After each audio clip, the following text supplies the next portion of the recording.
নিজেদের মধ্যে রাজনৈতিক অঙ্গনে কি ধরনের বক্তব্য আপনারা দেখছেন। একমাত্র আমি দেখলাম তারেক রহমান সাহেব কালকে যে অসাধারণ বক্তব্য দিয়েছে, তার মধ্যে তো আমি কোনো অসহিষ্ণুতা দেখি নাই।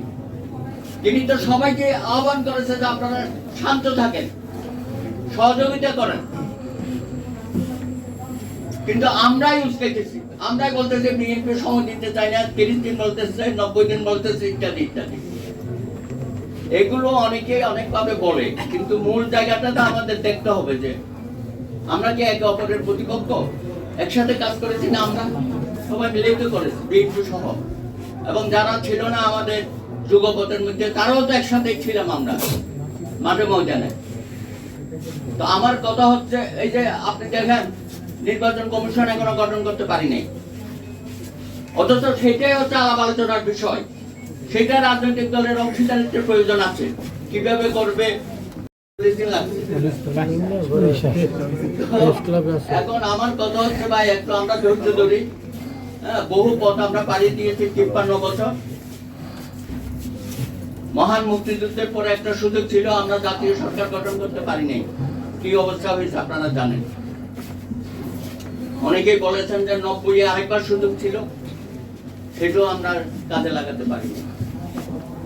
এখন এক নদী রক্তের পরে যেটা আজকে আমাদের সামনে সুযোগ আসছে, এটাকে আমরা হেলায় ফেলায় হারিয়ে ফেলবো। সার্চ কমিটি থাকবে কিনা, না ওটা বাতিল করে আবার করবে, এগুলো তো আলোচনা, ওগুলোর মধ্যে আমরা থাকি।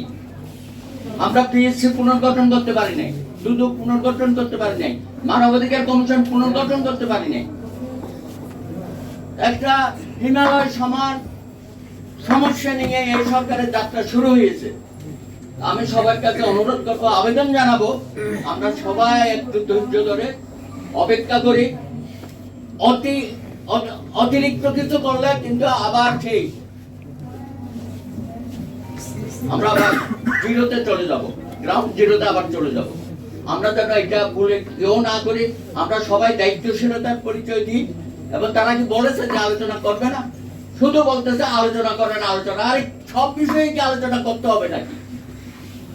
তাহলে তো কেউ কেউ বলবেন যে আলোচনা করেন, আমাদের কিছু রাজনৈতিক নেতাদেরকেও অ্যাডভাইজারি কমিটিতে নেয়, আমরা একটু অংশীদারিত্ব চাই।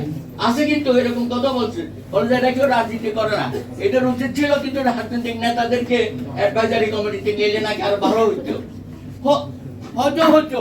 কিন্তু সেই পরিবেশ পরিস্থিতি তো হঠাৎ করে জিনিসটা হয়ে গেছে, তাই না? 3 দিন তো সরকারই ছিল না। এগুলো মাথার মধ্যে রাখতে হবে। এবং সারা দেশে একটা, কেন আর্মিকে আজকে, আর্মি তো প্রথম দিনে থাকতে পারতো, ইমার্জেন্সি জারি করতে পারতো, সংবিধানকে স্থগিত রাখতে পারতো, অনেক কিছু তো তারা করে নাই। না করে একটি গণতান্ত্রিক ভাবে সংবিধানকে রেখে একটা নতুন ধারা এখানে চালু করা হয়েছে। আমি বলবো শাসন ব্যবস্থা, সুশাসন, সেটাতে আমরা সকলে মিলে সহযোগিতা করা উচিত। না হলে কিন্তু আমরা আবার ফেল করবো। এবার যদি ফেল করেন, আগামী প্রজন্ম আপনাদের কাউকে ক্ষমা করবে না। সুতরাং আমাদের কমিটমেন্ট থাকতে হবে। এই সফলতা, ছাত্র জনতার রক্তের যে সফলতা, সেটাকে আমাদেরকে অবশ্যই সমুন্নত রাখতে হবে এবং আমরা অবশ্যই সফল হব। ধন্যবাদ। ধন্যবাদ। শুভেচ্ছা জানিয়ে আমার বক্তব্য সংক্ষিপ্তভাবে শুরু করছি। এখানে মোটামুটি সবই বলা হয়ে গেছে। যে কথাটা আমি বলতে চাই, এই যে শিরোনামটা করা হয়েছে না, যে সরকারের কাছে একটা রোডম্যাপ চাওয়া উচিত। আমি মনে করি একটা রোডম্যাপ থাকা উচিত।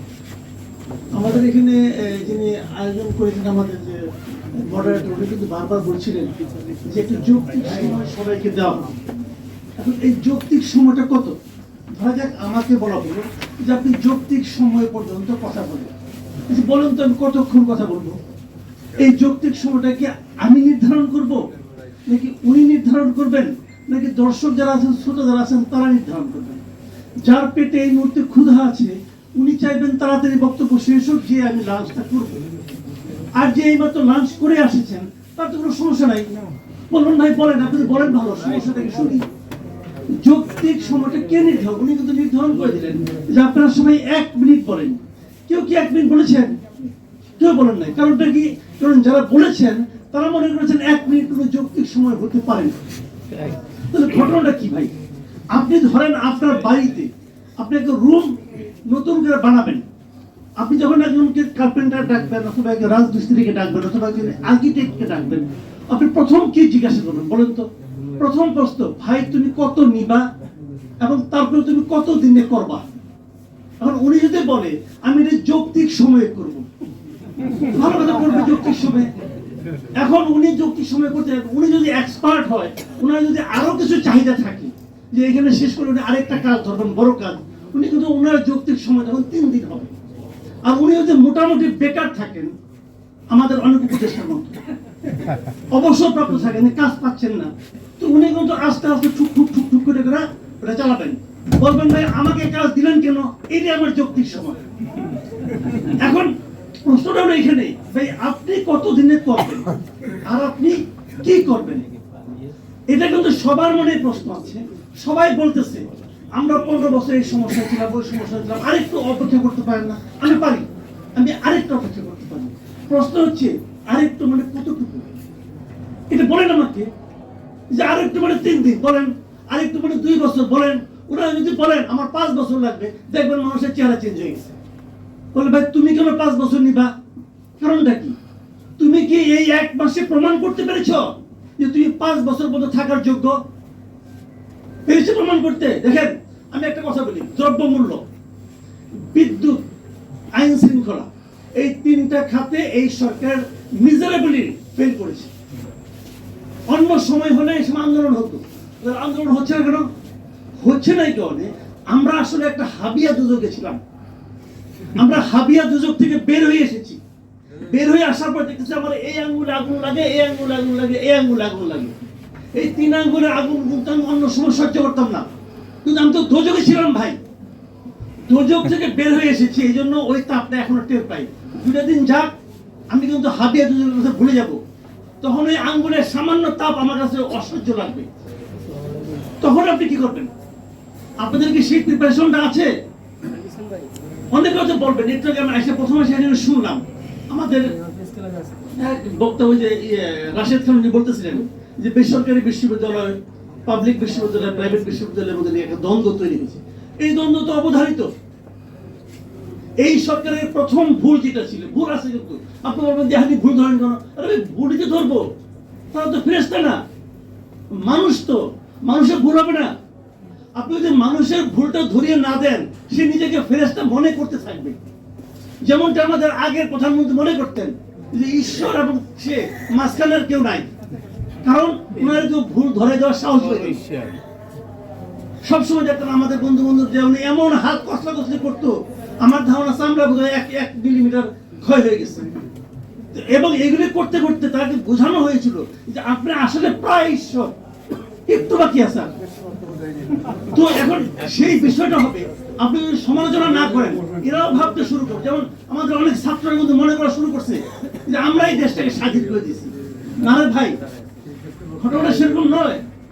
আপনারা স্পার্কটা জ্বালিয়েছেন, স্পার্কটা জ্বালানোর আগ পর্যন্ত দেশের কাঠিটা আপনি জ্বালাইছেন, আমি অস্বীকার করি না। তার আগ পর্যন্ত এই যে আগুনটা জ্বলেছে, কাঠটাকে কেটে আনা, শুকানো, একসঙ্গে জড়ো করা, এই কাজটা গত 16 বছর ধরে দেশের প্রত্যেকটা মানুষ করেছে। তো তাদেরটাও আপনি একটু স্বীকার করেন। প্রথম ভুলটা হয়েছে আমাদের প্রধান উপদেষ্টা আইসা নিয়ে বললো যে আমাদের প্রাথমিক এমপ্লয়ার হলো ছাত্ররা। এটা উনি বলতেই পারেন না, উনি একটা মহা অন্যায় করেছেন। এবং এই যেটা বলেছেন, বলাতে সবাই মাথায় উঠে গেছে, আমি তো এমপ্লয়ার, তোমার আমি যে কোনো সময় সরাই দেবো। এটা হয় না, এইভাবে হয় না। এটা একটা সামগ্রিকভাবে এটা দেশের অর্জন, এই দেশের মানুষের অর্জন, এবং সেই অর্জনটা নিয়ে আপনারা সিনেমিনি খেলতে পারেন না। আমি আবারও বলছি, যে সুযোগ আমরা পেয়েছি, আমরা আর ইহকালে এরকম সুযোগ দ্বিতীয়বার পাবো না। আমরা যদি এই সুযোগটাকে নষ্ট করি নিজেরা ধাক্কাধাক্কি করে, তাহলে এর চেয়ে বড় হতাশা এই জাতির জন্য আর কিছু হবে না। রাশেদ খান যে কথাটা বলেছে, বিরোধ তৈরি হয়েছে, কেন হয়েছে, কেন হবে না? আপনি 2টা স্টুডেন্টকে নিয়ে উপদেষ্টা বানাই দিচ্ছেন, ভুল করেছেন। আরেকজন উপদেষ্টা, সে নাকি সক্রেটিস নিয়ে আপনি বানাইছেন আপনার উপদেষ্টা, ভুল করেছেন, সিম্পলি ভুল করেছেন আপনি। এতে মনে হয়েছে কি ওই প্রাইভেট বিশ্ববিদ্যালয় তারা বলতেছে আমি কি কম সক্রেটিস দেব? আমার লোক আলাপ করেন, কোন বিচারে, কোন পরীক্ষায় তারা ফার্স্ট সেকেন্ড থার্ড হয়েছে বলেন তো আপনি আমাকে? এই দেশের প্রত্যেকটা ছেলে মেয়ে আন্দোলনে ছিল। আন্দোলনের সৈনিক, আন্দোলনের সেনাপতি ভিন্ন জিনিস। এগুলো মাথায় রাখতে হবে। মাথায় রাখা হয় না, যা হবার হয়ে গেছে। ওগুলো আমি আগের পিছনের কথা বলতেছি না, কিন্তু ওইটাকে মাথায় রেখে আপনাদের কাজ করতে হবে। আমি যে কথা বলে শেষ করি সেটা হলো, দেখেন গণভবনে শেখ হাসিনা নাই, বেরিয়ে গেছে। সচিবালয়ে শেখ হাসিনা আছে।